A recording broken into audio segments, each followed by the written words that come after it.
Bonjour à tous. Bonjour Damien, bonjour François. Bonjour. Bonjour. Merci de prendre le temps aujourd'hui d'échanger avec nous. Merci à tous les participants également. On est déjà nombreux à être connectés et à l'heure, donc c'est fantastique. Merci beaucoup. On attend encore quelques petites minutes pour les derniers arrivants. On commence d'ici 2-3 petites minutes et puis nous serons partis ensuite pour 45 minutes d'échange et questions-réponses. Donc, n'hésitez pas à intervenir en tant que participant. N'hésitez pas à poser des questions. Nous serons ravis d'y répondre.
Alors, comme nous ne parlons pas, peut-être que c'est pour ça que personne ne nous entend.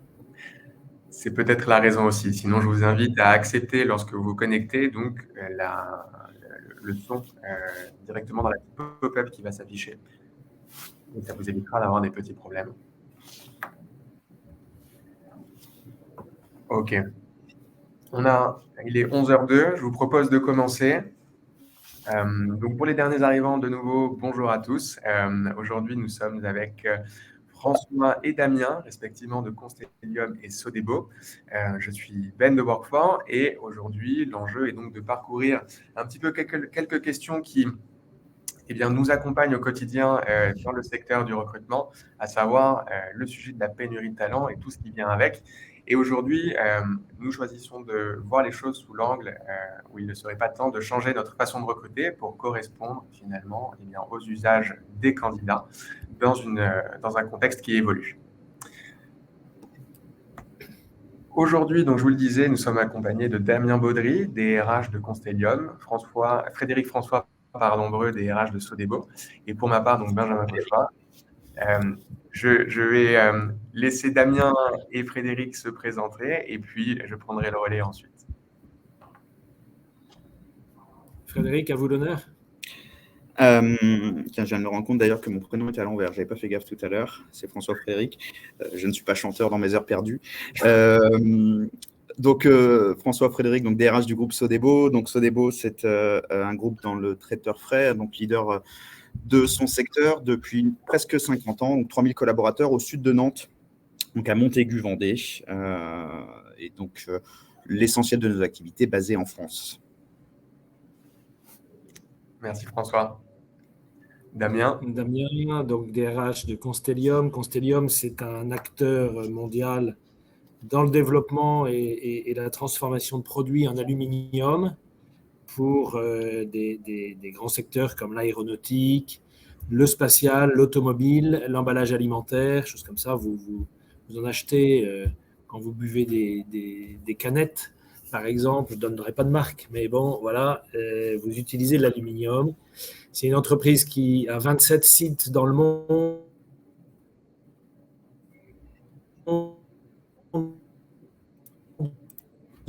7 en France également.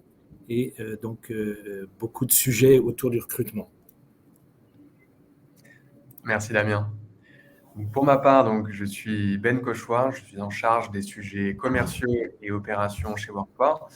Workfor, aujourd'hui, accompagne Sodebo et Constellium dans leur stratégie de recrutement, notamment pour aller sourcer les candidats qui vont leur permettre d'assurer leur activité, qui plus est dans un contexte de pénurie qui est de plus en plus marqué depuis ces dernières années. Mais ça, vous le savez mieux que moi, vous tous, en tant que recruteurs. Workfor est spécialisé sur le sourcing et l'accompagnement des entreprises qui vont recruter majoritairement des profils non cadres, donc des profils ETAM, employés, ouvriers, techniciens et agents de maîtrise.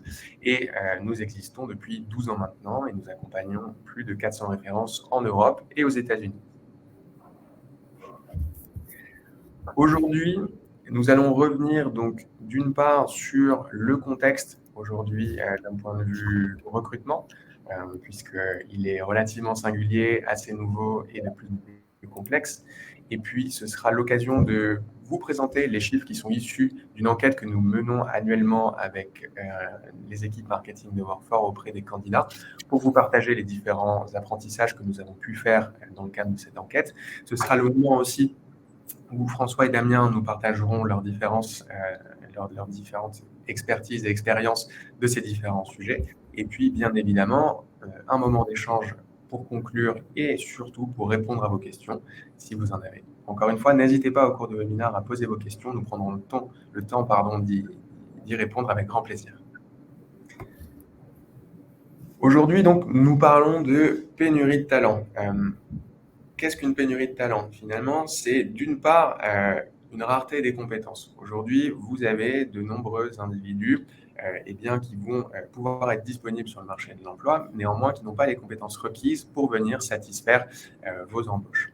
Donc, de là, il y a un décalage entre l'offre et la demande. Et ensuite, il y a un deuxième axe, c'est que, on l'a vu notamment dans l'ère post-Covid, certains secteurs d'activité font preuve d'un manque d'attractivité, mais également certains bassins d'emploi sont de plus en plus concurrentiels. On peut avoir des dynamiques de turnover aussi qui sont importantes. Bref, aujourd'hui, il y a une inadéquation entre l'offre et la demande qui engendre une tension sur le marché, en particulier auprès de profils dont on entend souvent parler. On parle d'opérateurs de production, on parle d'agents de fabrication, de techniciens de maintenance, de conducteurs poids lourds, de caristes, d'aides-soignants. Bref, aujourd'hui, tout un tas de métiers qui vont être essentiels pour assurer l'activité de nos économies et les services auprès des populations, néanmoins qui sont difficilement mobilisables et qui plus est par les canaux traditionnels de recrutement. Sur ce point-là, en termes de pénurie de talent, on en discutait en préambule avec François et Damien, mais notamment sur des questions de localisation. Je sais, François, que vous êtes exposé notamment à ces questions de pénurie. Peut-être pouvez-vous nous partager un petit mot à ce sujet-là? Oui, c'est vrai qu'on est sur un bassin avec 4% de taux de chômage, donc proche du plein emploi. Donc, en effet, on pourrait considérer que notre bassin est pénurique, mais j'aime bien ton deuxième point qui est sur la dimension aussi de la faible attractivité du secteur d'activité. C'est qu'on a un peu souvent tendance à se faire du mal en se disant voilà, le bassin est pénurique, on a du mal à recruter, mais c'est vrai qu'il y a aussi un gros travail à faire chez nous, entre employeurs, entreprises, alors, et notamment a fortiori chez moi dans l'agroalimentaire, où parfois l'image peut être restée d'une image d'il y a 20, 30 ou 40 ans. Or, nos emplois ont changé, les modes de fonctionnement ont changé. C'est vrai qu'on a aussi besoin de travailler bien mieux notre activité et ces profils pénuriques ou en tout cas dont on peut avoir besoin d'opérateurs qualifiés, de techniciens de maintenance, c'est aussi d'aller les chercher et d'aller les chercher là où on ne va pas les chercher d'habitude, quoi. Et c'est vrai que ça, c'est un vrai sujet de problématique pour nous que de réussir à amener. Et cette dimension de profil pénurique, c'est aussi parce qu'on n'est pas connu ou pas assez bien connu comme un employeur respectable qui a de bonnes conditions de travail. Et comme Madame Toré Cohen le dit, on n'est pas toujours aidé par les médias, donc c'est vrai que c'est à nous aussi de travailler un peu ces dimensions de communication derrière. Damien, pour votre part, vous êtes exposé également à ces sujets-là. On ne travaille pas dans le même secteur d'activité que Sodebo, mais nous aussi, il faut qu'on travaille sur notre image. La métallurgie, parfois, souffre d'une mauvaise image, alors que dans la réalité, les gens qui y travaillent sont très contents. Et donc, il faut qu'on travaille sur cette image d'employeur et qu'on arrive à attirer à nous des gens qui, éventuellement, ne se seraient pas posé cette question-là avant. On a, dans nos différents bassins, parfois des difficultés à attirer les candidats.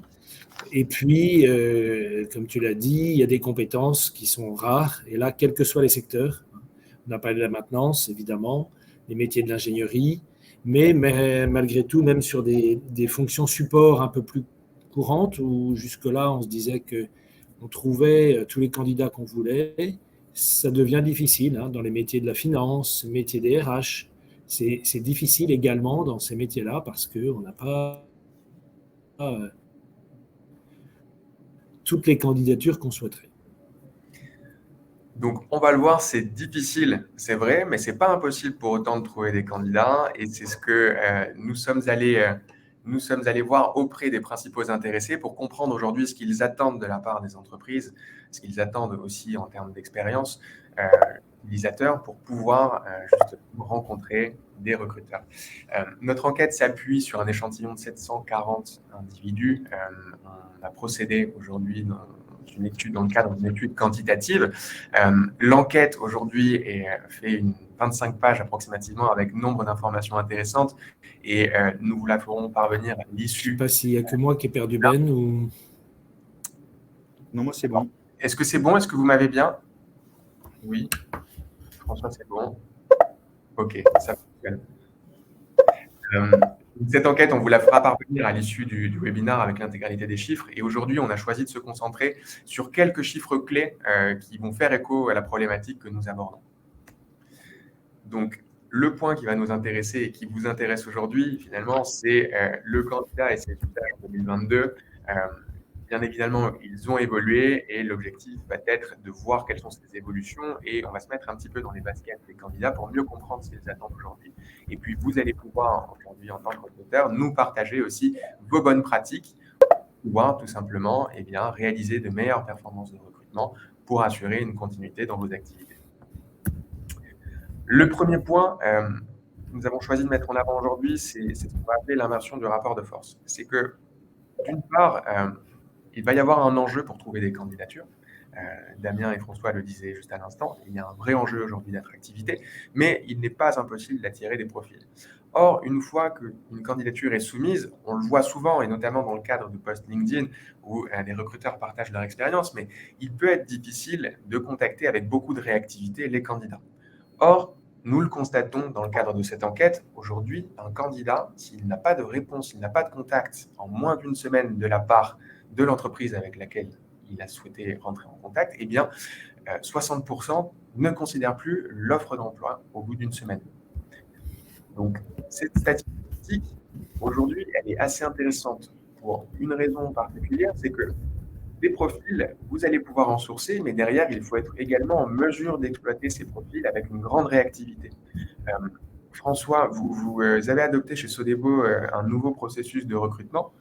Peut-être pouvez-vous nous en dire quelques mots, puisque ça fait assez écho aujourd'hui à cette statistique.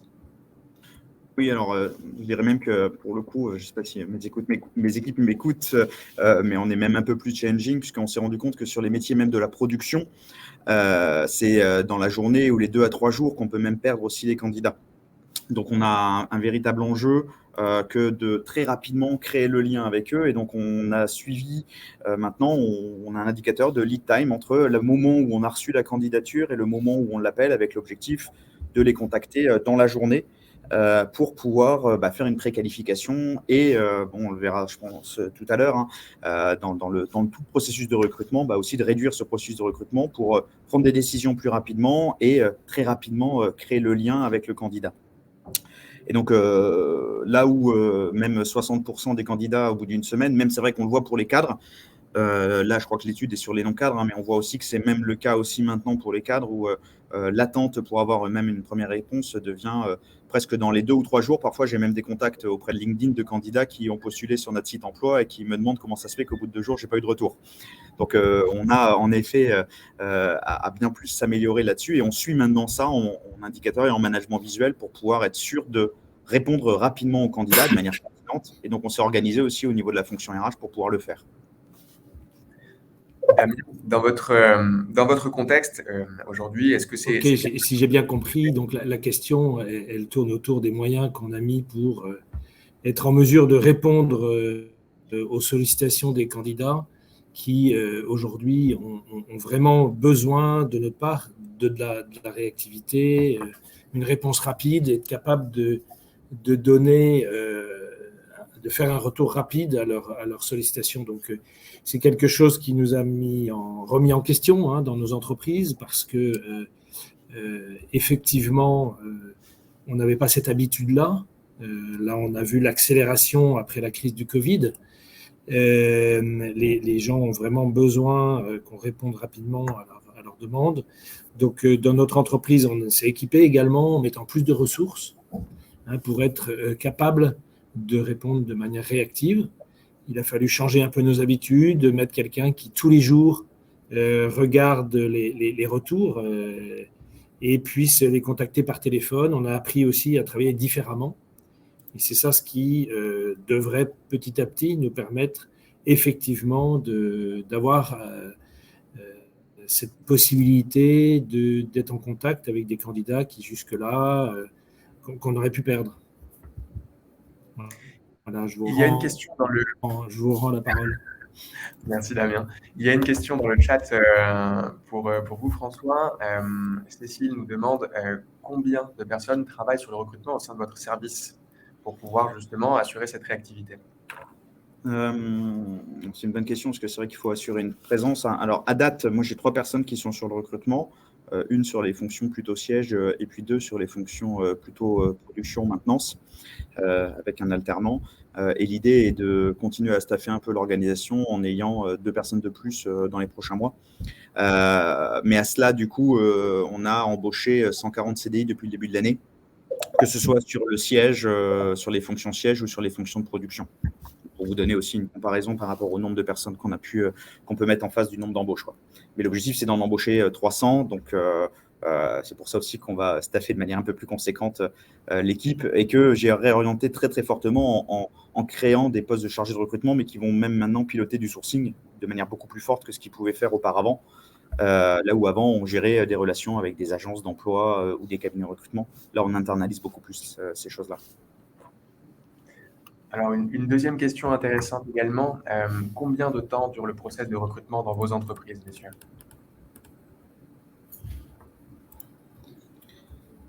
Alors, je vais répondre en premier. Donc, combien de temps le process de recrutement dure au sein de Sodebo?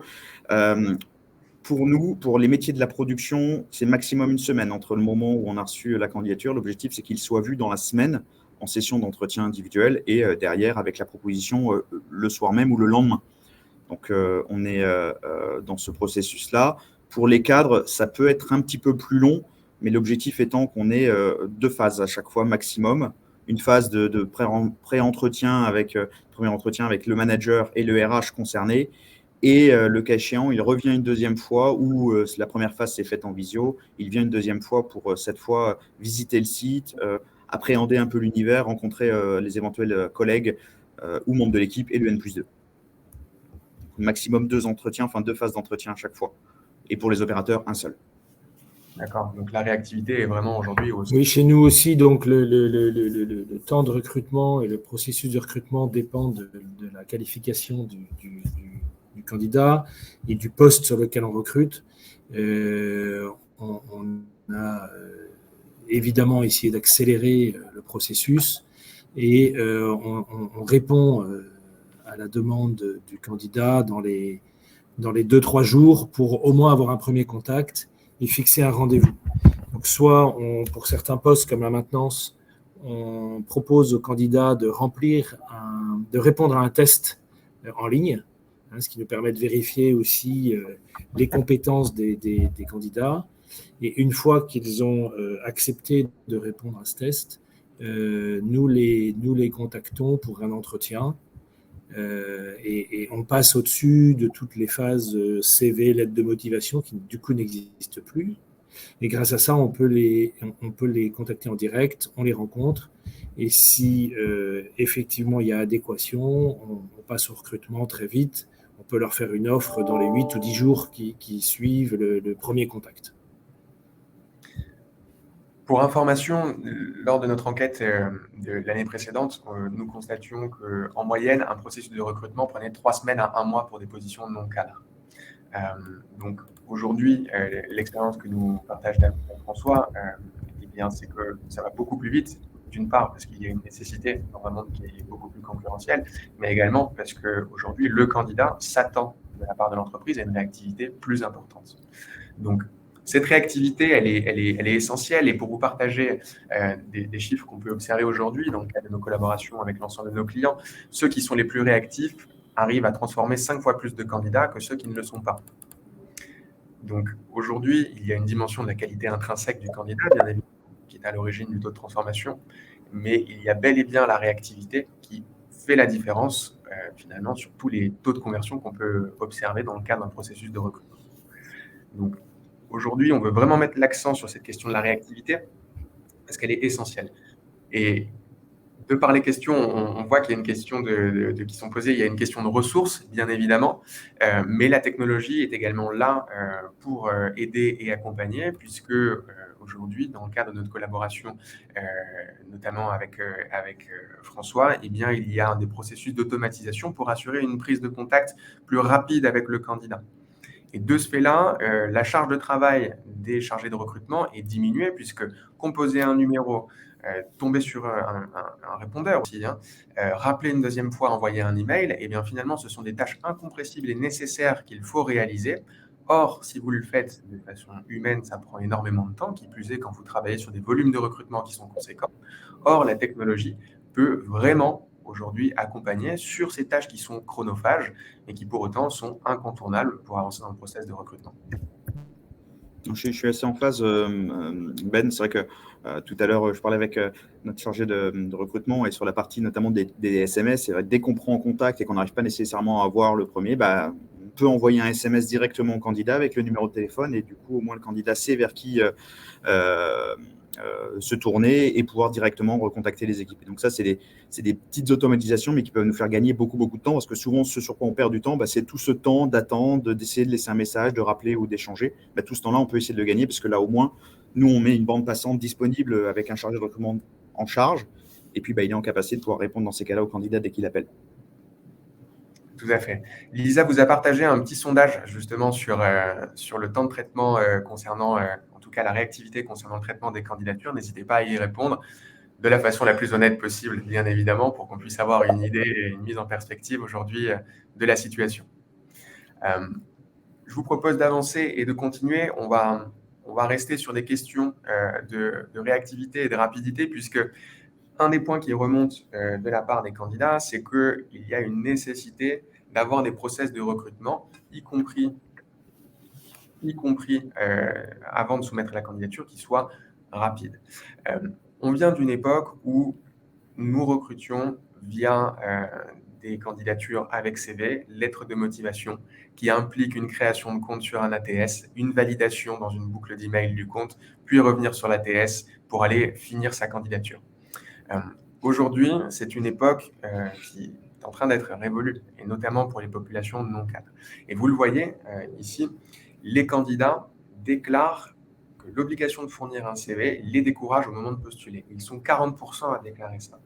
Donc, imaginez-vous aujourd'hui sur un vivier de candidats ce que ça peut représenter. Et on en discutait par le passé, et on a été nombreux, en tout cas, on a beaucoup discuté tous ensemble. Je vois des participants avec qui on a eu ces sujets-là. Mais aujourd'hui, recruter avec un CV, c'est quelque chose dont il est possible de s'affranchir.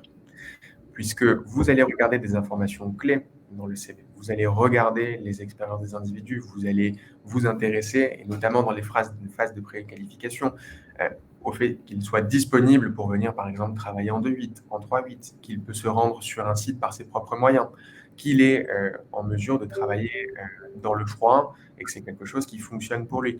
Donc, tous ces éléments-là, vous pouvez les récupérer à condition que le parcours de candidature soit construit de la sorte.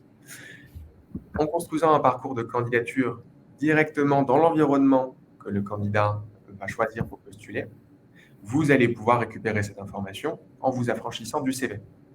C'est le mode de candidature que nous utilisons aujourd'hui avec François et Damien dans le cadre de notre collaboration. Et aujourd'hui, et là je vous laisse la parole, François et Damien, vous êtes en mesure de pouvoir traiter ces candidatures que vous recevez avec Workforce, le tout sans CV. Ouais, je peux témoigner que le premier challenge pour nous, ça a été de changer les habitudes au sein de l'entreprise. Parce que ce soit pour nos managers ou pour nos équipes RH, le CV, la lettre de motivation, c'était un peu une méthode traditionnelle qu'on avait de recruter et c'était rassurant quelque part. On a l'impression de maîtriser mieux le recrutement. On voit bien que là, il faut s'adapter. C'est évident que pour un certain nombre de catégories professionnelles, faire un CV, envoyer une lettre de motivation, c'est fastidieux, c'est lourd, ils ne sont pas habitués et c'est un frein à la mobilité. Et donc, à nous de nous adapter et de faire en sorte qu'on puisse être confortable avec notre recrutement, avec notre processus de recrutement, sans avoir à passer par cette méthode un peu plus traditionnelle du CV, de la lettre de motivation. Donc, on est capable d'avoir un contact direct, de qualifier une candidature par téléphone, éventuellement de faire passer un test en ligne, de le rencontrer malgré tout, mais en passant outre ce CV qui est un frein, hein, évidemment. Je suis complètement en phase. Le plus gros travail qui a été à faire chez nous, c'était d'abord chez les managers et même dans les équipes de recrutement. Parce que c'est vrai que le CV permet aussi de dire, bah oui, il fait un peu d'efforts, c'est normal, il faut un peu qu'il montre de l'intérêt pour nous. Et c'est vrai qu'on doit petit à petit craquer ce modèle où maintenant, c'est presque nous qui sommes recrutés par le candidat que nous qui recrutons le candidat. Et il y a un vrai changement aussi de culture par rapport à cela à apporter. Et c'est lui souvent qui va poser des questions, qui va interroger. Et c'est vrai que l'intérêt d'avoir une sorte de préqualification qui soit fait par quelques petites questions, mais il n'en faut pas beaucoup non plus. C'est vrai que c'est 3-4 qui permettent vraiment de s'assurer qu'on est bien dans l'univers dans lequel on a besoin d'aller. Ça permet au moins de checker cette partie-là. Et le reste, ça va plutôt être sur l'envie, la mobilisation, la capacité de vouloir travailler dans notre environnement. Quelques dimensions techniques, et Damien le disait, sur des questionnaires qui peuvent être faits pour des métiers plus spécifiques de maintenance ou autres, mais on va arrêter d'aller chercher le sempiternel et s'assurer qu'entre mai 2012 et avril 2012, il y a un trou, qu'est-ce qu'il a fait pendant ce trou-là? Globalement, ça maintenant, on s'en fiche un peu. Quelque chose d'assez frappant, c'est quand même ce qu'on retrouve dans beaucoup de régions, ce sont les job dating inversés. Et du coup, c'est l'entreprise qui se déplace de table en table pour rencontrer des candidats et qui doit vendre l'entreprise, vendre le poste, exposer un peu l'image employeur, essayer d'attirer et de montrer pourquoi ces candidats nous intéressent. Donc il y a un renversement du pouvoir ou de séduction qui s'opère et qui est très intéressant pour nous, les entreprises, parce que ça nous remet en cause, ça nous permet de nous renouveler. Et après, c'est un deal aussi avec les managers. J'ai vu qu'il y avait des questions sur comment on fait pour craquer ça dans l'esprit, notamment des managers ou de nos clients internes. Ça, c'est vrai. Le deal, moi, que j'ai pu avoir avec les managers, c'est aussi un moment, c'est si on se trompe, et on peut se tromper. Parce qu'en effet, le process va être différent, même si je ne suis pas sûr que c'était grâce au fait qu'on savait qu'il avait travaillé entre 2014 et 2013 dans telle entreprise qu'on va moins se tromper. Mais néanmoins, en tout cas, si on se trompe, on prend la décision ensemble de rupter le contrat ou d'échanger avec le collaborateur avec lequel on peut avoir des difficultés. Donc, il y a un moment aussi, il y a un deal qui va être, en effet, on prend peut-être plus de risques, mais on prend ce risque-là et globalement, de manière quand même transparente, c'est que ça va faire 1 an maintenant qu'on met ça en place. On a eu quelques échecs, mais pas tant que ça par rapport à la volumétrie. On a embauché quand même 350 CDI depuis 1 an et on n'a pas eu tant d'échecs que cela dans notre process de recrutement. Après, reste quand même que là, on parle surtout des OETAM, ouvriers employés techniciens géométrie. C'est vrai que pour les cadres, l'intérêt d'avoir les différentes activités qui ont pu être faites, là, on va quand même garder, en tout cas pour ce qui nous concerne, on va quand même garder l'usage du CV, même si je vous avoue que la lettre de motivation, pour le coup, j'ai même plutôt tendance à la demander après les entretiens pour savoir qu'est-ce qu'il a compris du poste, c'est quoi les enjeux, qu'est-ce qu'il en retourne. Mais la lettre de motivation en elle-même, je ne la demande jamais dans le processus de recrutement. Et très objectivement, les lettres de motivation, il n'y a plus grand monde à les lire. Hein, donc, elles sont très bateaux en général et ça n'a pas beaucoup d'intérêt. Donc, on préfère un contact direct. Je disais une question là sur le chat sur comment faire pour convaincre les clients quand on est agence de recrutement de se passer des CV. C'est vrai que ça peut être rassurant. Je pense que pour l'agence, c'est possible de faire peut-être, non pas un CV, mais faire un résumé des échanges avec le candidat et ça peut servir de quels sont les motifs de mobilité, quels sont les l'expérience de la personne, qu'est-ce qu'elle peut mettre en avant, quelles sont ses compétences principales. Mais ça permet de sortir aussi de ces méthodes un peu classiques, mais qui sont des freins. Aujourd'hui, on peut plus se permettre de ne recruter que des gens qui seront capables de faire des CV. Sur ce point-là, le CV reste un document qui effectivement est privilégié par les recruteurs, puisque c'est un support avec lequel on a l'habitude de travailler. Ça fait aujourd'hui plus de 10 ans que Workforce pousse le recrutement sans CV. Autant vous dire que ces discussions, nous les avons eues à de multiples reprises avec de nombreux prospects et de nombreux clients. C'est un vrai travail de changement sur la perception du processus de recrutement, mais qui aujourd'hui, je dirais, est encouragé par l'inversion du rapport de force que Damien évoquait. C'est que, est-ce que vous avez vraiment le choix aujourd'hui en tant que recruteur? Est-ce que c'est à vous de poser vos conditions? La situation nous montre que globalement, c'est plutôt l'inverse et que c'est plutôt aux recruteurs de se conformer aux usages que les candidats souhaitent mettre en place. Et ce que nous constatons par ailleurs, c'est que les taux de transformation et les niveaux de recrutement sont à minima équivalents, voire supérieurs, lorsqu'il n'y a pas de CV.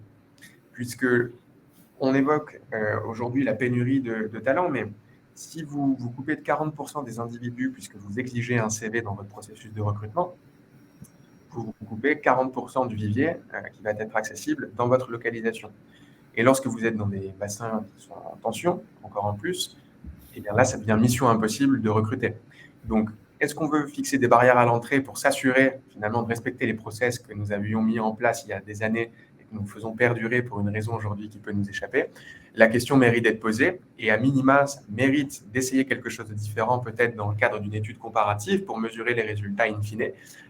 En tout cas, ce qu'on peut vous partager aujourd'hui, c'est que recruter sans CV ne vient pas diminuer vos taux de transformation dans votre parcours.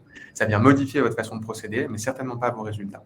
Et vous allez dans certains cas de figure voir vraiment, encore une fois, on peut parler de la plaine de l'Ain, on peut parler de la Vendée, de la Bretagne, qui sont vraiment des localisations en tension extrême. Vous allez pouvoir solutionner des problématiques en modifiant votre façon de procéder sur lesquelles vous étiez en peine depuis des années. Vraiment. Et c'est le point qu'on évoquait au tout début du webinaire. Mais François, vous aviez des difficultés à recruter, vous avez modifié votre façon de procéder. Aujourd'hui, vous êtes en mesure d'aller alimenter votre vivier, de pouvoir continuer à atteindre vos objectifs de recrutement. Ce n'est pas forcément quelque chose qui se fait sans peine. Pour autant, c'est quelque chose qui est envisageable et qui est possible pour venir maintenir votre activité, maintenir la croissance du groupe. Et ce qui est sûr, c'est que aussi, on le disait dans le premier slide, c'est que après, il y a aussi un changement. C'est que là, on parle de recrutement, mais ça veut aussi dire qu'il faut qu'on modifie aussi la manière dont on intègre et on forme. On va potentiellement avoir des candidats qui vont peut-être pas toucher tous les points que l'on souhaitait avoir en termes de compétences techniques versus ce que l'on avait avant. Et donc, c'est humblement, nous, on est en train de revoir aussi, créer une école interne, pour avoir des sas d'intégration. Et donc, c'est-à-dire aussi de modifier un peu la manière dont on accompagne et quel est le niveau de sas d'entrée que l'on a vis-à-vis des collaborateurs. Et donc, ça nous fait repenser aussi nos grilles d'emploi, tous nos éléments de REM, parce qu'on a en face de nous des dispositifs qui sont différents. Puis pour donner un autre chiffre, c'est qu'on a fait l'exemple, alors ce n'était pas avec Workforce, mais c'était avec Le Bon Coin, où à un moment, Le Bon Coin allait vers notre ATS, en l'occurrence Talentsoft, et en fait, on n'avait aucune candidature du Bon Coin, parce qu'on suit maintenant en management visuel l'efficacité de toutes nos sources de recrutement, savoir qui vient d'où, pour savoir qu'est-ce qui est pertinent de continuer ou pas. Et on voyait qu'il n'y avait aucune candidature. Pourquoi? Parce que juste à chaque fois, on leur demandait de sélectionner via Le Bon Coin, et puis après, il fallait qu'ils ressaisissent tous les éléments du CV dans notre ATS. Et donc, assez naturellement, ils ne candidataient plus. Et quand on bypass dans ces cas-là cet élément-là et que c'est simplement un mail qui arrive dans la boîte mail du recrutement, on voit qu'on reçoit beaucoup plus de candidatures dans ces cas-là. Donc, on voit qu'on a le process de recrutement par la sélection via ATS ou autre nécessite aussi d'être revu parce que plus on veut essayer de nous faciliter à nous la tâche, et c'est vrai que c'est compliqué vis-à-vis des équipes RH parce qu'on était content, on avait toutes les informations, ça permet de passer en paye derrière, mais en fait, sauf qu'on perd des candidats qui, eux, n'ont pas envie de présaisir tous ces éléments-là. Donc, ça veut dire qu'il faut qu'on modifie aussi notre process derrière de passage en paye, de toute intégration, à peut-être ressaisir les choses, mais dans un second temps. Une fois effectivement que la conversion est réalisée, que vous avez recruté le candidat. Ouais, je renforce ce que disait François. Je pense qu'il faut effectivement changer nos façons de voir, aller vers des publics plus divers. On travaille aussi avec les publics éloignés de l'emploi parfois, et puis savoir compléter avec de la formation interne, les accompagner, les accueillir, les intégrer dans l'entreprise. Et grâce à ça, on peut s'adresser à un public plus large, à beaucoup plus de candidats que de manière. Il y a une question dans le chat. Donc, quel est le processus pour recruter sans CV? Par exemple, au niveau du sourcing, la transition est excellente et merci pour cette question, puisque aujourd'hui, on parle du CV, il faut également que nous parlions du mobile. Pourquoi? Puisque la majeure partie des candidatures qui vont être soumises le sont par mobile. Je vous invite à aller sur votre propre site aujourd'hui en tant que participant. Allez sur votre site carrière, regardez et faites votre parcours depuis votre téléphone mobile. Et vous verrez aujourd'hui ce qu'il peut être. Alors, dans certains cas de figure, il est optimisé et ça fonctionne très bien. Dans d'autres, ça peut être un parcours du combattant. Donc, imaginez qu'en plus, vous demandez une création de compte et un CV. Vous comprendrez pourquoi les candidats, comme le disait François par rapport à la problématique avec le Bon Coin, ne souhaitent pas aller jusqu'au bout. C'est-à-dire que l'intention est là, mais la complexité est telle que finalement, on va envisager une autre entreprise, un autre parcours, puisque prendre 1h30 pour aller candidater, c'est quelque chose qui peut être un petit peu long quand même. Le mobile, c'est un des piliers de la stratégie de recrutement des années 2010. Ça s'est formé à ce moment-là. 2020, c'est un incontournable. Il n'y a qu'à voir les chiffres que vous avez sous les yeux aujourd'hui. C'est que 74% des candidats interrogés, leur premier outil pour postuler, c'est le mobile. Donc, il faut avoir une stratégie qui est résolument tournée vers le mobile. Il faut avoir des contenus qui sont responsives mobile. Il faut avoir des usages qui correspondent à ceux du mobile. Le mobile, c'est efficace, c'est rapide, c'est simple. À partir du moment où on met de la complexité, comme peut l'être le CV, vous allez perdre votre public. Regardez qui plus est au niveau des tranches d'âge, votre population cible aujourd'hui sur les populations d'ouvriers, d'employés, techniciens, agents de maîtrise, elle va plutôt être jeune parce que vous allez les recruter, vous allez les former, vous allez les mettre en poste par la suite. Ils sont 84% à postuler, à privilégier le mobile. Donc ça implique de modifier son parcours de candidature. Ça implique de recruter sans CV. Et ça, c'est vraiment quelque chose aujourd'hui qu'il faut intégrer dans ces bonnes pratiques, sans quoi vous allez vous couper d'une part conséquente de la population en capacité de postuler. Est-ce que ça, François et Damien, vous avez fait ce constat-là dans vos process, dans les retours que peuvent vous partager les chargés de recrutement? Oui, je peux moi, témoigner que j'étais étonné par vos chiffres. Hein. Ça veut bien dire que je pense que les nouvelles générations ont vraiment besoin d'agilité, de facilité pour répondre à une offre, et que le mobile, c'est certainement le moyen le plus efficace, le plus rapide pour postuler quand on est candidat, et qu'on ne fera pas forcément l'effort d'aller sur un site d'une entreprise. Donc, ça permet d'avoir accès à des candidats qui, dans la spontanéité, vont accepter de répondre à une offre. Et après, on ne recrute pas uniquement parce qu'il a répondu sur le mobile. Je pense qu'il faut rassurer aussi nos managers dans les entreprises en disant que tous ces nouveaux modes de recrutement ne viennent pas diminuer la qualité du recrutement. Parce que ça, c'est essentiel. Donc, nous, par exemple, sur un certain nombre de nos sites, on a mis en place des assessment centers. Donc, une fois qu'on a capté le candidat, qu'on a réussi à le qualifier au téléphone, on le fait venir et là, on évalue sa capacité à être chez nous, à travailler chez nous, à être motivé par notre entreprise. Et donc, bien sûr que uniquement le mobile, ce n'est pas suffisant. Mais c'est certainement une réponse aux attentes des jeunes aujourd'hui, hein, et il faut s'adapter. On est vraiment dans une solution de sourcing, hein, donc c'est d'élargir les candidatures qui vont nourrir le pipe après pour le recrutement. Donc en effet, ça n'enlève pas le travail qui est à faire du recruteur, et bien au contraire. La seule chose qu'il y a, c'est qu'en effet, là où le CV, on voulait à tout prix checker plein d'éléments, on va se mettre d'accord sur c'est quoi les éléments clés qui nous permettent de dire on passe l'étape 1 du sourcing vers l'entretien de recrutement ou vers l'échange ou vers l'assessment. Du coup, derrière, on perd aussi moins de temps parce que nos équipes de recrutement vont être là où il y a la partie importante du job. Ce n'est pas la partie noble, mais c'est la partie importante du job qui va être de recruter. Là où toute la précale, elle aura été presque faite un peu en automatisme par les différents éléments de questions qu'on aura pu amener dans le fonctionnement, typiquement avec ce qu'on avait pu faire avec vous sur Workforce. Donc on modifie entre guillemets un petit peu les éléments du job où avant on séquençait le sourcing, je fais la précale, je regarde dans le CV si c'est bien ou pas, et après j'ai l'entretien. Non, ça veut dire que là le recruteur va de manière plus importante devoir aller challenger certains éléments, faire parler le candidat, appréhender aussi les questions sur lesquelles il est lui ou elle, et puis après derrière l'étape de recrutement qui va bien. Mais c'est pour nous permettre d'avoir plus de candidats aussi derrière. Et en effet, on n'a pas le CV souvent sur nous quand on répond sur le mobile. Donc, au moins, ça nous permet en direct de pouvoir avoir tout de suite une candidature par rapport à un poste.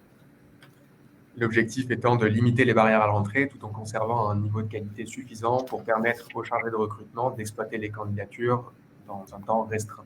À partir du moment où ce contrat est rempli et que les curseurs sont bien réglés, eh bien, vous gagnez du temps sur le sourcing, vous pouvez rencontrer plus de candidats et derrière, ça vous laisse plus de chances pour recruter les talents dont vous avez besoin pour servir votre stratégie de recrutement. Un autre point également qui rentre dans la logique des usages, c'est où est-ce qu'on peut trouver les candidats.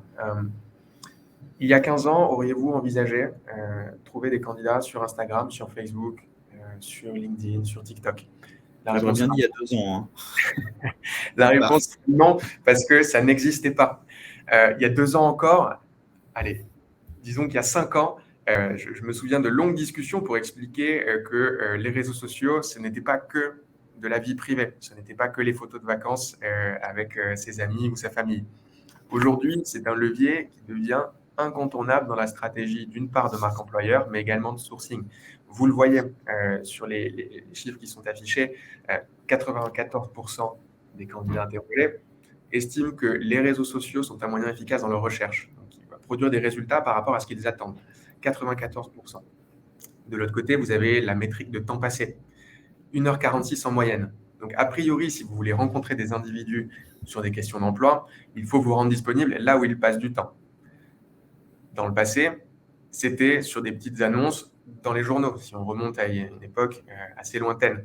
Aujourd'hui, l'équivalent, eh bien, ce sont les réseaux sociaux. C'est ici que nous allons, en tant qu'individu, trouver de l'information, trouver ce qui va avoir lien avec notre vie, notamment privée, mais également professionnelle. Et ça, et Damien et François l'ont bien compris et aujourd'hui l'utilisent pour aller construire des points d'ancrage auprès de leurs audiences, de façon à pouvoir rentrer en contact avec eux dans la dynamique d'un recrutement. François, vous avez une communication en place aujourd'hui qui est bien rodée sur ce sujet. Ouais, non, c'est sur quoi d'ailleurs j'allais commencer, c'est que l'usage des réseaux sociaux, c'est quand même une matière assez complexe. Alors, de manière transparente, nous, pour l'instant, en matière d'emploi, on a plutôt pas mal utilisé. Alors, LinkedIn, que je mets de côté, qu'on utilise, mais sinon, Facebook et on a testé un tout petit peu Instagram. Mais en fait, c'est des codes de com qui sont très différents en fonction de chacun des réseaux que vous avez pu citer là, hein, Instagram, Snapchat, Facebook, TikTok ou LinkedIn. Et donc, ça veut dire qu'aussi en termes de manière de communiquer, de manière de répondre, il faut aussi s'y préparer au niveau des fonctions RH. Typiquement sur Facebook, on va avoir aussi tout le flow de ce qu'on peut appeler des haters et autres, et donc il faut se préparer à devoir y répondre, et c'est important en termes d'éléments, et donc c'est toute une manière aussi d'appréhender les choses qui sont quand même très différentes. C'est une manière de communiquer différent, de se présenter différemment, parce que c'est pas tout à fait les mêmes cibles, et ça c'est un gros mode de changement en termes de com aussi. Là où avant on avait un mode de com, un mode de réponse, là maintenant il faut qu'on ajuste aussi, qu'on adapte à chaque fois la manière de communiquer. Mais c'est vrai que typiquement sur Facebook, on a pu le voir dans nos campagnes, et en plus on a des taux de transfo qui sont quand même assez conséquents. La dernière campagne qu'on a pu faire, c'est 10% de transfo qu'on fait. Mine de rien, 10% d'embauche sur toutes les personnes qui ont pu candidater. C'est quand même beaucoup plus que ce qu'on arriverait à faire dans des forums emploi ou autres. Mais ça veut dire qu'il faut qu'on communique et qu'on modifie aussi la manière dont on communique, nos posts, nos choses comme ça. Oui, c'est un métier différent. Hein. On n'est pas forcément formé à ça, nous, dans les équipes RH des entreprises. Donc,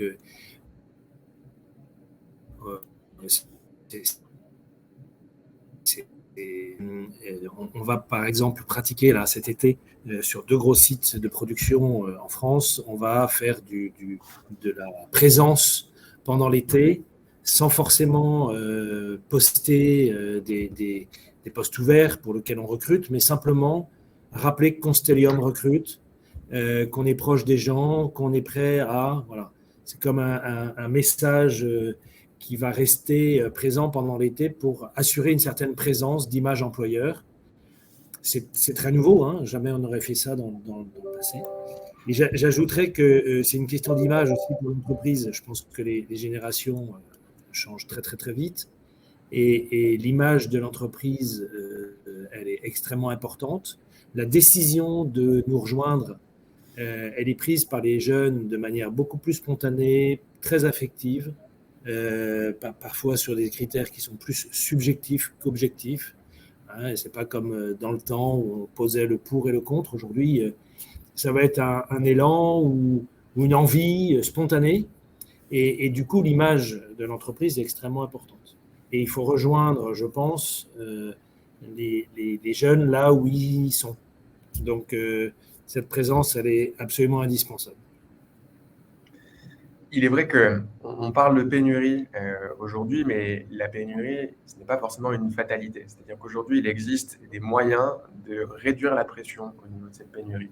Et ces moyens-là, ils passent par des approches qui sont novatrices, par des approches qui n'étaient pas forcément celles qui étaient déjà conçues dans les process habituels de vos entreprises. Et à partir du moment où on se lance dans cette direction-là, effectivement, il faut bien traquer les choses, il faut bien les mesurer, il faut bien les faire évoluer et les intégrer, mais ça vous ouvre des portes et des points de rencontre potentiels avec les candidats. Je vois dans le chat que donc Karine nous dit que les groupes Facebook, si tu viens de telle ville, etc., c'est un moyen de passer de l'information. Et aujourd'hui, les réseaux sociaux sont un moyen de passer de l'information à l'échelle, dans une volumétrie qui est extrêmement conséquente avec des ressources qui restent limitées. Donc, les candidats aujourd'hui passent du temps sur ces réseaux et pour vous, entreprise, c'est un moyen qui vous permet à moindre frais, en mobilisant moins de ressources possibles, d'être présent là où vos candidats sont. Donc, c'est extrêmement important et on le constate, là où les conversations étaient longues et complexes pour venir embarquer un recruteur, se lancer sur les réseaux sociaux pour aller faire du sourcing il y a 5 ans, aujourd'hui, ce n'est plus une question de savoir si les réseaux sociaux sont un bon levier ou non. La question, c'est de savoir jusqu'où on va pouvoir aller avec les réseaux sociaux pour sourcer des candidats, pour aller créer de la notoriété auprès des différentes audiences qu'on souhaite adresser. Donc, il y a vraiment une évolution aujourd'hui, une intégration de ce levier-là, au même titre que peut l'être un job board, par exemple. Et tout cela contribue aujourd'hui, pour les entreprises qui utilisent les réseaux sociaux, eh bien, à bénéficier de relais de candidatures dans des viviers qui étaient considérés jusqu'alors comme épuisés. Ce que je rajouterais juste aussi, c'est qu'il y a la frontière qui était jusqu'alors peut-être un peu plus simple à gérer entre la communication interne et la communication externe, puisque quand on était sur un job board, n'allaient que ceux qui étaient vraiment dans une dimension de recherche d'emploi. Là, on va sur Facebook, on va sur Instagram, et donc tout le monde peut accéder à l'information. Donc, ça veut dire aussi qu'il faut être très bon dans la com que l'on fait auprès de nos salariés, là, cette fois, dans la com que l'on a, si on est à un moment à afficher de manière transparente les salaires, sur les conditions d'emploi et autres, il faut aussi être prêt à assumer ces éléments-là vis-à-vis de nos propres salariés qui pourront eux-mêmes répondre. Et donc, faut aussi fortement travailler la com interne, cette fois, pour s'assurer d'avoir soit des ambassadeurs, et c'est pas d'être dans la manipulation, mais aussi de communiquer de manière pertinente sur ce sur quoi nous sommes réellement, parce qu'on sait très bien que derrière, nos salariés sauront dire sur Facebook ou autre, si c'est la réalité ou pas, versus ce qu'on peut mettre sur nos posts Facebook ou je ne sais quoi. Tout à fait. Pour aller encore un petit peu plus loin, on a mis en place, pour rejoindre François, on a mis en place des systèmes de cooptation chez Constellium pour certains postes qui sont tendus, qui sont difficiles, critiques. Et donc, les salariés en interne peuvent amener des noms, des contacts qu'on va qualifier derrière. Et si on embauche cette personne, il y a une prime qui est versée, une prime de cooptation, qui est versée aux salariés, pour leur remercier d'avoir contribué à trouver du monde. Toutes les bonnes pratiques, effectivement, autour de la cooptation sont en train de se développer et c'est vraiment un relais aussi qui fonctionne très, très bien, puisque en tant que salarié, on recommande rarement des individus dans lesquels nous n'avons pas confiance pour réaliser du bon travail. Donc, je vous invite effectivement à travailler sur ces sujets-là. Et par ailleurs, c'est indépendant de l'activité de Workforce. Si vous avez des questions à ce sujet-là, n'hésitez pas à revenir vers nous. Dernier point que nous souhaitons aborder, nous l'avons un petit peu anticipé en début de conversation, puisque c'est la réactivité aujourd'hui dans une guerre des talents et qui plus est dans un cadre pénurique qui est essentiel. Vous le voyez ici, si vous voulez recruter des candidats, eh bien, c'est plus simple de le faire en moins de 2 semaines. François nous partageait qu'aujourd'hui, dans la journée, il est possible d'avoir une offre de la part de Sodebo. Aujourd'hui, je pense que c'est un process dont on peut s'inspirer. On peut déjà le faire en moins de 2 semaines. C'est une sacrée avancée quand on regarde les statistiques. Toujours est-il que la réactivité, elle est vraiment essentielle. J'ai tendance à dire que le recrutement aujourd'hui, c'est l'articulation de deux axes majeurs. Un pilier de sourcing, être en mesure de pouvoir générer des candidatures de qualité et dans un flux qui est continu pour venir tout au long de l'année satisfaire ses besoins en recrutement. Mais une candidature, elle n'est valable que si elle est exploitée, que si elle est exploitée aussi dans le cadre des usages qu'attendent les candidats. Nous l'avons mentionné, la réactivité au niveau de la prise de contact, la modification du discours qu'en tant que recruteur, nous pouvons apporter auprès des candidats, toute la partie onboarding, formation pour assurer la meilleure prise de poste possible et la rétention par la suite. Il y a un profond changement aujourd'hui dans les process de recrutement. Le sourcing est un pilier, la réactivité en est un second. Il y en a d'autres sur la chaîne de valeur quand on continue par la suite. Mais c'est vraiment quelque chose aujourd'hui sur lequel on veut attirer votre attention. C'est que sourcer sans avoir derrière de la réactivité, eh bien finalement, c'est ne pas exploiter la ressource que vous allez pouvoir investir en haut de tunnel. Donc, soyez réactifs aujourd'hui. Vous avez des outils et Workforce vous propose des outils pour assurer cette réactivité. Donc, n'hésitez pas à essayer. Parfois, ça peut être un petit peu compliqué de franchir le cap, mais en général, les résultats vous permettent d'avoir la preuve nécessaire pour continuer à vous orienter dans cette situation-là.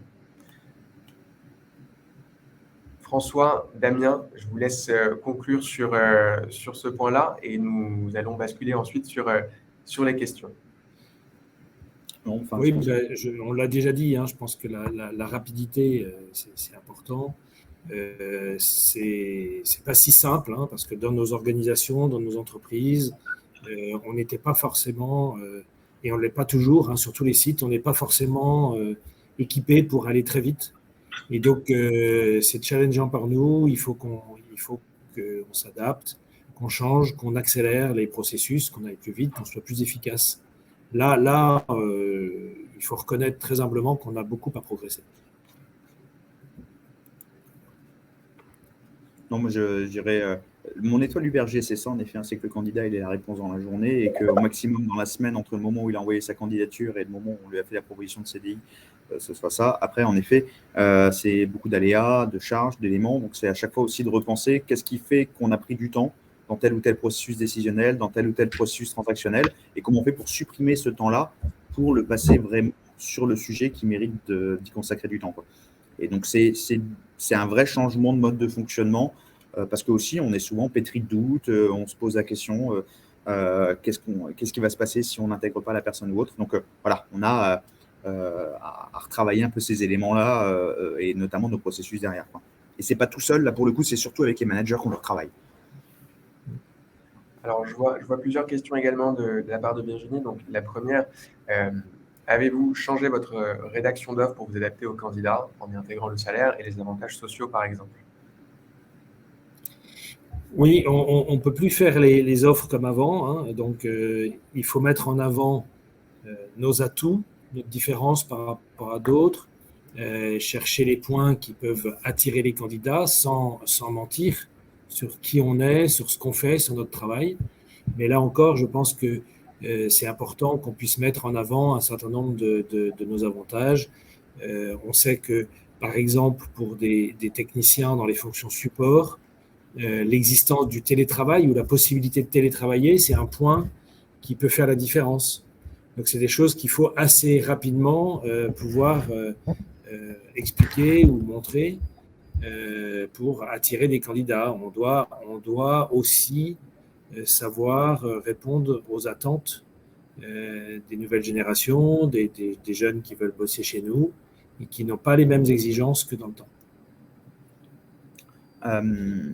Alors, je sais que Émilie, dans mon équipe, et on en parlait encore ce matin, donc oui, en fait, l'objectif, c'est de mettre les conditions d'emploi, alors notamment sur les métiers de prod, d'opérateurs ou autres, et de même beaucoup plus transparent sur quel va être le salaire d'entrée, en sachant qu'après, c'est plein de questions, parce que qui dit salaire d'entrée ne dit pas nécessairement le salaire à laquelle on embauchera la personne, parce qu'on prend aussi en compte l'expérience et les éléments. Donc, ça ramène plein d'autres questionnements derrière, mais sur quels sont les avantages sociaux, quels sont ces éléments-là. En tout cas, l'objectif est de le faire. Donc là, on est en train de retravailler tout notre package de rémunération et autres, mais dès que cela sera posé, l'objectif, c'est de recommuniquer derrière et de le communiquer de manière transparente aussi. Parce qu'il y a une vraie attente de la part des candidats d'être transparents aussi sur ces sujets-là, en termes de justice sociale, d'équité. Et puis après, sur les autres types de postes, en effet, les dimensions de sens, de RSE ou autres, intègrent, télétravail ou choses comme ça. Donc, on voit comment on intègre ces dimensions-là, tout en en vendant pas du rêve, quoi. Donc, c'est toujours la complexité aussi d'afficher des éléments qui peuvent être traduits différemment aussi, compris différemment. Donc, ça amène pas mal de questions quand même avec les équipes pour pouvoir savoir comment et jusqu'à quel niveau on communique dès le départ. Donc souvent, on le fait sinon au premier échange que l'on peut avoir avec le candidat. Sur ces questions-là, dans le cadre de l'enquête de l'an passé, nous demandions aux candidats quels étaient les 3 éléments essentiels pour eux dans la sélection d'une offre d'emploi. Le premier critère, c'est la proximité du lieu de travail avec leur domicile. Aujourd'hui, c'est d'autant plus d'actualité puisque vous n'êtes pas sans savoir que le prix du carburant augmente et donc forcément, se déplacer pour aller travailler représente un poste de coût de plus en plus élevé. Donc, si on doit faire 50 km pour aller travailler, ça devient de plus en plus compliqué. Donc, la proximité, on parle de moins de 30 km, dans un rayon de 30 km autour du lieu d'habitation du candidat. Le deuxième axe, c'est le salaire. Le salaire, c'est une composante majeure, c'est la rémunération qui fait suite donc, au travail qu'on a pu effectuer au sein d'une entreprise, ça compte et donc aujourd'hui, il faut l'afficher. Il faut afficher les conditions salariales, les avantages que vous pouvez avoir, c'est nécessaire et c'est important. Et le dernier point, c'est les missions. C'est les missions. Donc, dans la construction d'une offre d'emploi, si on suit ce triptyque, ça veut dire que présentation de l'entreprise, puis ensuite petit paragraphe sur les missions et enfin on finit par les conditions salariales, eh bien on risque de perdre le candidat lors de la lecture. Puisque ce qui va l'intéresser en premier lieu, c'est la géolocalisation. Donc, n'hésitez pas à mettre ces éléments de façon visible et explicite dans vos annonces, comme pour les conditions de travail, les conditions salariales et bien évidemment les missions. Si vous respectez ce triptyque, aujourd'hui, vous allez avoir la capacité d'engager des candidats plus facilement et surtout de conserver un niveau d'engagement de la part du candidat plus haut durant le parcours de candidature. C'est un point qu'on n'a pas vraiment abordé aujourd'hui, mais qui va de pair avec la réactivité, c'est que votre candidat, il va se désengager au fur et à mesure que le temps passe, il n'a pas de point de contact avec vous. Si vous lui donnez peu d'informations dans le process de candidature, au démarrage, eh bien, il va se désengager plus rapidement aussi. Si vous lui dites « nous avons un job », point barre, le candidat potentiellement peut candidater, mais sera assez désengagé puisque finalement la promesse est assez floue. Donc, au plus vous allez pouvoir correspondre à leurs attentes, au plus vous allez pouvoir assurer la réactivité, au plus le niveau d'engagement sera fort, et au plus le niveau d'engagement est fort, au plus vous allez avoir de réponses lors des sollicitations auprès de ces candidats. Ce qui amène un taux de transformation plus élevé par la suite dans l'intégralité de notre process de recrutement. Donc, tous ces éléments vont regrouper un petit peu les points qu'on a abordés aujourd'hui. Et sur ce point-là, on peut conclure sur le fait qu'organiser son sourcing en intégrant des leviers qui, par le passé, n'étaient même pas envisageables, peut avoir de l'impact aujourd'hui et peut venir répondre à des problématiques auxquelles vous faites face.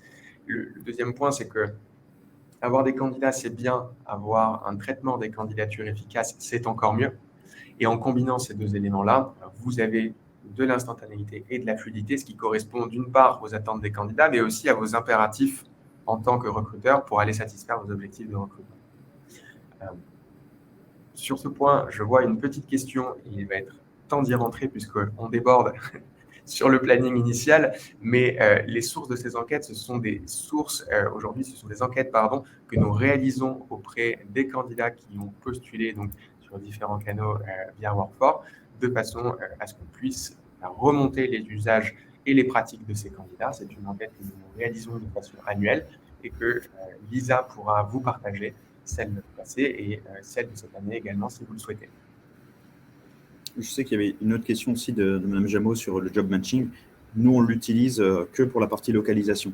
C'est un critère qui nous permet de, quand les personnes mettent dans Facebook le lieu de vie qu'ils peuvent avoir, voilà, ça nous permet de nous assurer que l'annonce que l'on va aller pousser sur l'environnement Facebook du candidat, entre guillemets, sera sur quelqu'un qui habite pas très loin d'ici, quoi.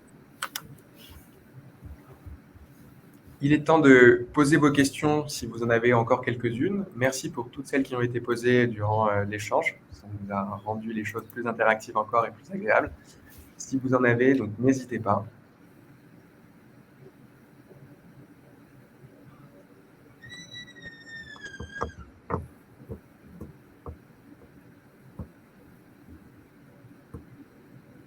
Si nous n'avons pas de questions, je vous propose de mettre fin à ce webinaire. Si d'aventure des questions devaient ressurgir dans les prochaines heures, n'hésitez pas à nous solliciter. Nous ferons un plaisir d'y répondre. Et bien entendu, nous vous partageons l'ensemble des contenus dont nous avons parlé aujourd'hui pour que vous puissiez reprendre ces chiffres, notamment plus en détail pour aller un petit peu plus loin. Et je vous remercie grandement pour votre attention. Je remercie également François et Damien pour leur participation et leur éclairage sur de nombreux points qui, aujourd'hui, nous animent dans notre quotidien. Merci à tous. Merci à Lisa qui a organisé le webinaire également. Je vous souhaite une très belle journée. Merci beaucoup. Merci beaucoup. Bonne journée.